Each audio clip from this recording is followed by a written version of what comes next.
Here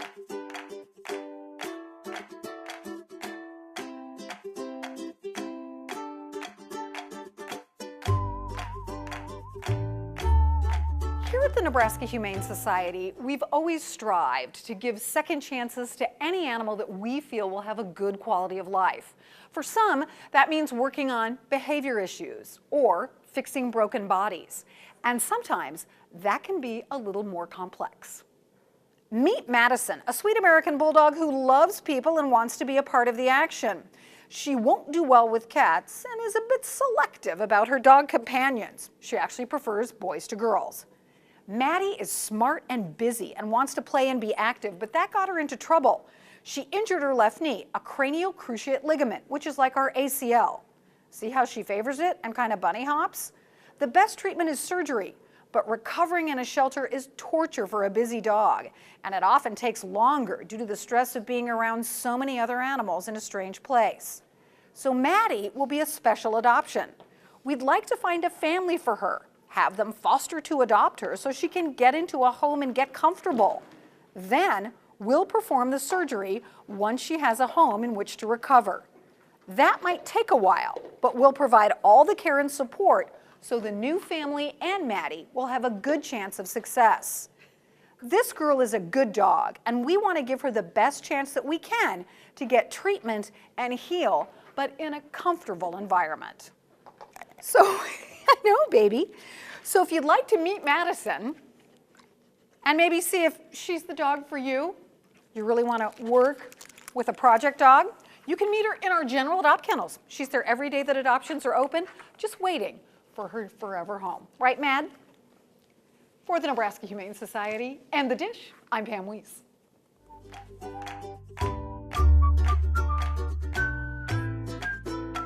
So in the winter time, when it's cold and we can't be outside as well, or with older dogs, or if you've got a younger dog that can't be out as often and around lots of other dogs because they're not fully immunized, we need to give them things to do that require brain work, that also give them new experiences.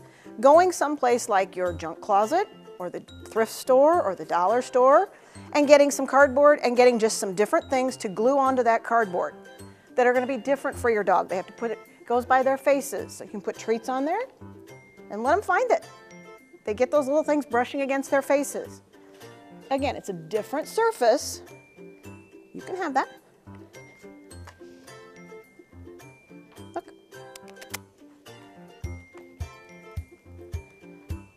Just gives them something different to feel, something different to think about. A hook rug, those are always fun. But throwing treats in, don't drag them to this, don't force it. If they don't want to, they don't have to. But doing different things like this is a wonderful thing. Finding things in your house that you have. Maybe you've got things that you can put, okay, stuff under. There's a hole at the top, they can sniff it. Can they figure out how to knock it over and get that treat out from under there? Ooh, we slide it and it just keeps sliding. So then she has to figure out how to get it out. Oh.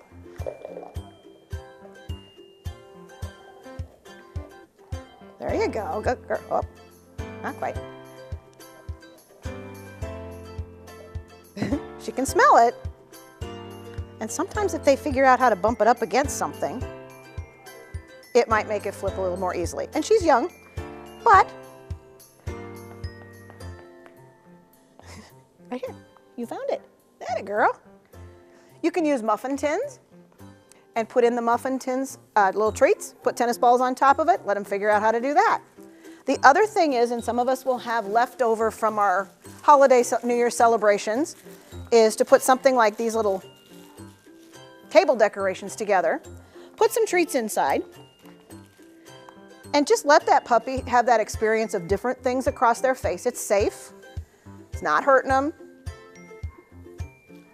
But again, they're thinking, they're experiencing new things, which is for a puppy, one of the best things in the world for them. They need to learn all kinds of different things about their environment that it's appropriate for them to have.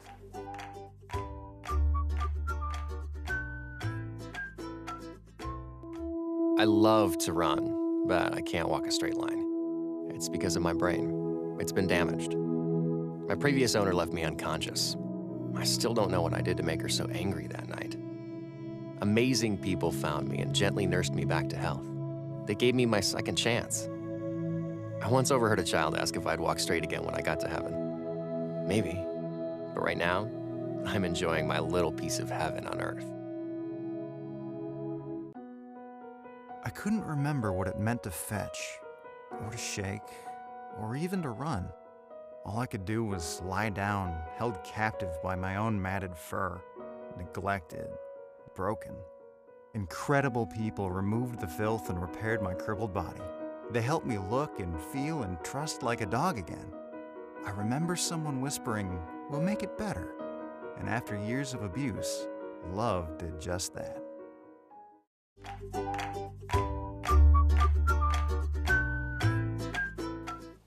At the Nebraska Humane Society, our mission, of course, is to get as many animals out into great homes as we can.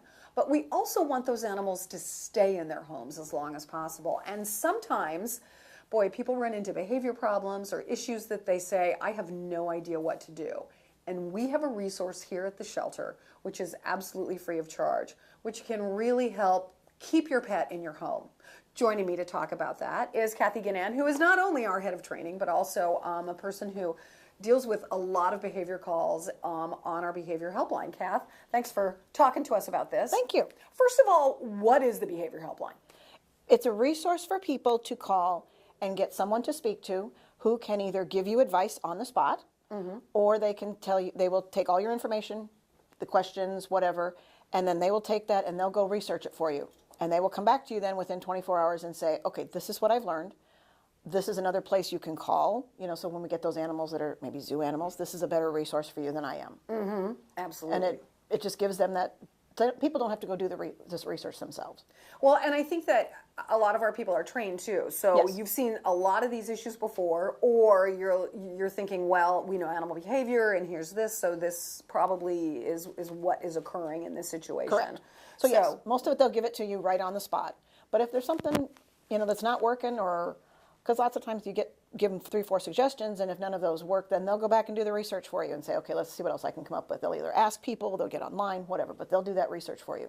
So what do people, and it's a call, but we also deal with emailing as well, right? Right. You can call, you can email. When you call, you will leave a message, but they will get back to you within 24, 48 hours.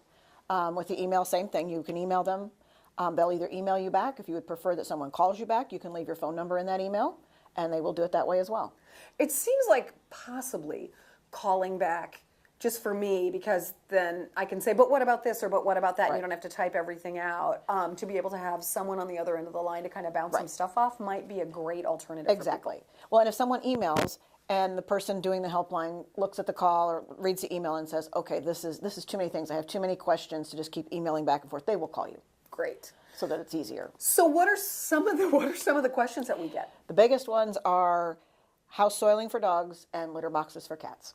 Because both of those deal with poop. There you go. And we know that. so So what if somebody does call and say, oh my gosh, my cat has now, started all of a sudden being outside the litter box. What's your process? Number one, we ask, have they had their dog or cat to the vet? Because if there's something medical, anything we do behavioral, it's not going to work. So that's the first thing is, have you had your cat checked by the vet? And then we'll talk about the litter boxes. How many litter boxes do you have? There's supposed to be 1 litter box per cat. You also need to have, if you have multiple levels in your home, you need a litter box on each level, plus 1 extra for good measure. We ask about, is the litter box a covered litter box? Is it an open litter box? What kind of litter are you using? Is it the same kind you've always used? Did you change? How long ago did you get a new box? Because the plastic boxes will hold the scent, where we won't smell it, even though we know we're cleaning it, but the cats can smell it. And after a while, they're like, I'm not using that. How much litter is in the box? Where is your cat having the accidents for not using the box? That way, if they're having, maybe they're having accidents on a hard floor. Maybe you need to take some litter out of the box. Maybe it's too much for them. Maybe they're having accidents on carpet. Maybe they want a little more cush. So you add a little bit of litter. So it just kind of depends. But they'll go through that whole scenario with them. Are there changes in the house? Are there changes outside your house? Is there construction going on? Are there feral cats running around? Do you have new neighbors who now maybe have dogs outside barking all the time, which Wow. doesn't happen? Okay. You know, people in apartments, there's lots of noises and sounds, and cats are very sensitive to that. Do you have the litter box down where all of a sudden the furnace is kicking on, or the water heater, or those kinds of things? Maybe move it out of there and see what happens, because they don't like all those noises. It freaks them out a bit. You guys go really in depth then. I mean, We do. this isn't just, oh, here's a handout and here you go. Correct. And we have handouts we can email them also, or mail to them. But we'll go through a lot of these things so that people kind of just start thinking about the whole environment from the cat's perspective, not just from their perspective. And lots of times that's all it takes. Does it have to be something that's an issue? Like, oh my gosh, my dog is digging in the yard? Or can it be something like, wow, he just won't walk on leash nicely? Sure. Either way, we'll work with them. I've had people who've called and said, my dog won't walk on a leash. Okay, so what kind of a leash are you using? Is it a big, heavy leash? So maybe you start in a fenced-in backyard and you put a real lightweight leash on this dog, even if it's a big dog. I had one gentleman that had a bigger dog, wouldn't walk on a leash, so he braided yarn. And we put this dog on a yarn leash, and pretty soon was like, oh, okay, I can do this. There was something about the leash that was terrifying the dog. Huh. And then he could go to a regular leash. Wow. So yeah, there's just lots of little things you can do. And there's some innovation there, I think, Yes. too, that really Oh, yeah. helps to Gotta try be to creative. make sure that people are comfortable with their pets. Do you ever look at longer term? I mean, like maybe should this animal be in a class or something like that? Yes, they will recommend classes for these animals, private lessons. You know, she'll make sure that people either check back in with her or she'll check back in with them. Just kind of depends on what the deal is, whether it's email or phone. But yeah, it's a great promotion for our classes because there are lots of things that people can do in a class that can help. And it translates over into normal living then, Right. and that way. And a lot of it's relationship building in a class. And when you get that relationship, the animal settles down a lot too. Well, and I think too, from taking a class, I know that you didn't really teach my dog. You taught me Yes. how to Exactly. communicate with my dog, Exactly. and then that way, once we were home, it was like, well, we did this in class, so maybe if I try this with a different Right. type of an activity and using the same types of skills, you teach us how to teach Yes. our dogs. So that way we communicate. We talk dog to them instead of talking people to them. The helpline is absolutely free of charge, correct? Absolutely free. And it's one of those things, I think, because we want to make sure that pets stay with people as long as possible. Right, exactly. It keeps those animals in their homes, it just gives people a resource, somebody to call and say, hey, this is my problem. Because people can go online, but sometimes online is much more drastic in a lot of ways. And sometimes it's just a real practical, do this in your house and see what happens. And it's down to earth, and that kind of helps people a lot too. Well, and having someone you can call and say, hey, so I tried this and this didn't work and this didn't work, or this kind of worked, am I doing it right? Exactly. And going through the process of how to figure it Exactly. out. That sounds like something that would really be helpful for people. It is. When people call, I know that calling, it's not a hotline, it's No, actually a helpline. it's a So helpline, You right. leave a message, You leave a message, and they'll get back to you within 24 to 48 hours. like you said, yeah. And help you out as best they can.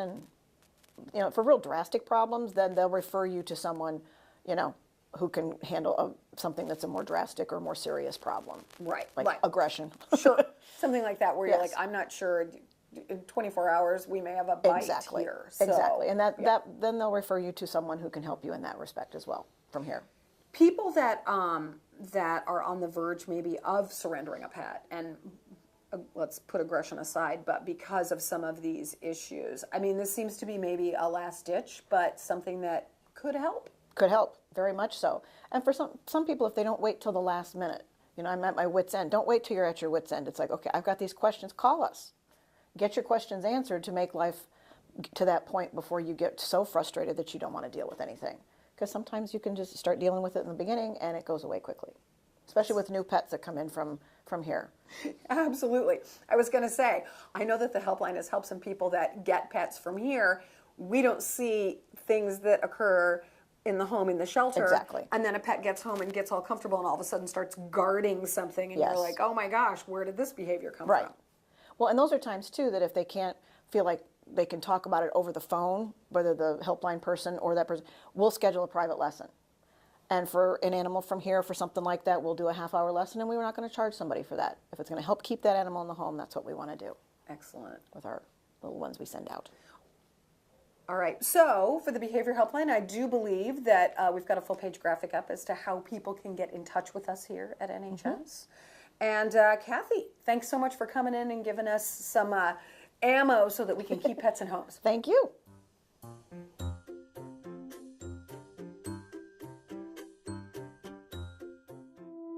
I love to run, but I can't walk a straight line. It's because of my brain. It's been damaged. My previous owner left me unconscious. I still don't know what I did to make her so angry that night. Amazing people found me and gently nursed me back to health. They gave me my second chance. I once overheard a child ask if I'd walk straight again when I got to heaven. Maybe, but right now, I'm enjoying my little piece of heaven on earth. I couldn't remember what it meant to fetch, or to shake, or even to run.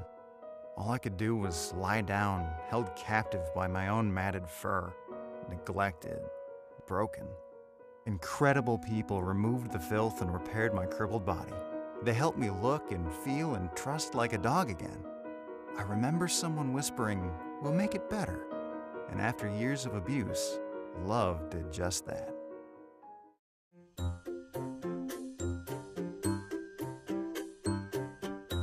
So our adoptable dog today is Loki.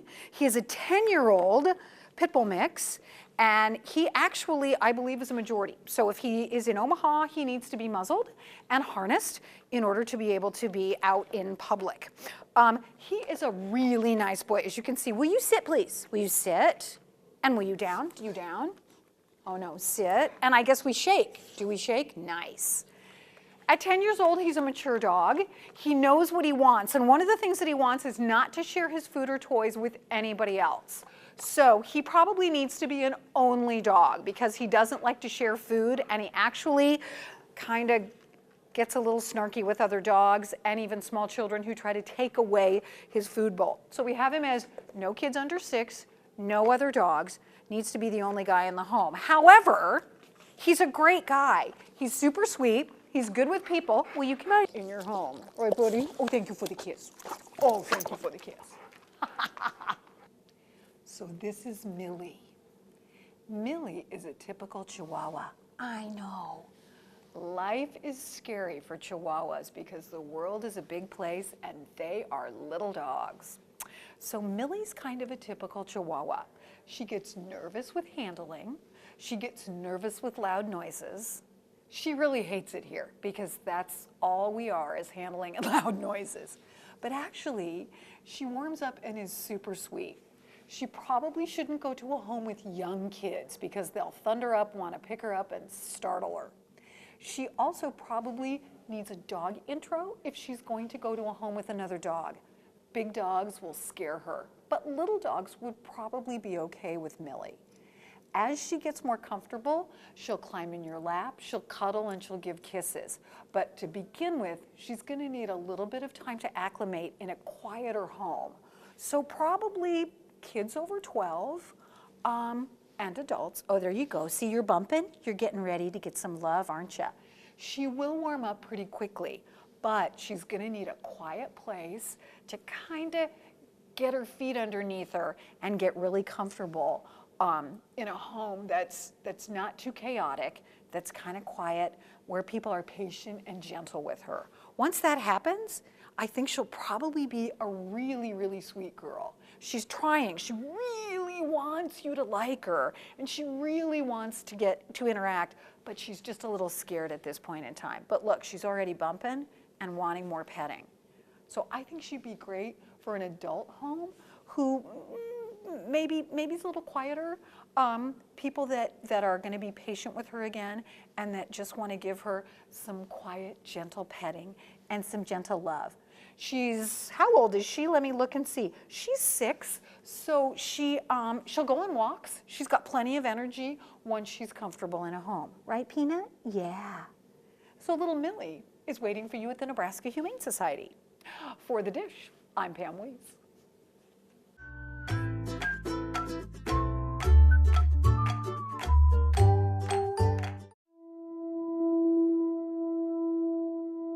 I didn't always walk this way. All crooked, like I had a few too many. It started after I suffered irreversible brain damage. I don't know what I did to make my previous owner so angry. Sure, I had a few accidents on the carpet, chewed a couple pairs of shoes, but I always tried to make up for it. Gave extra kisses, snuggled a bit closer. I'd sit and stay and wish myself invisible when the yelling got too loud.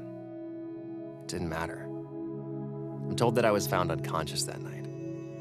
Amazing people gently nursed me back to health, waiting patiently by my side and surrounding me with love and the promise of safety. I was given a second chance. I once overheard a little girl ask if I'd walk straight again when I got to heaven. Maybe. But right now, I'm enjoying my little piece of heaven on earth.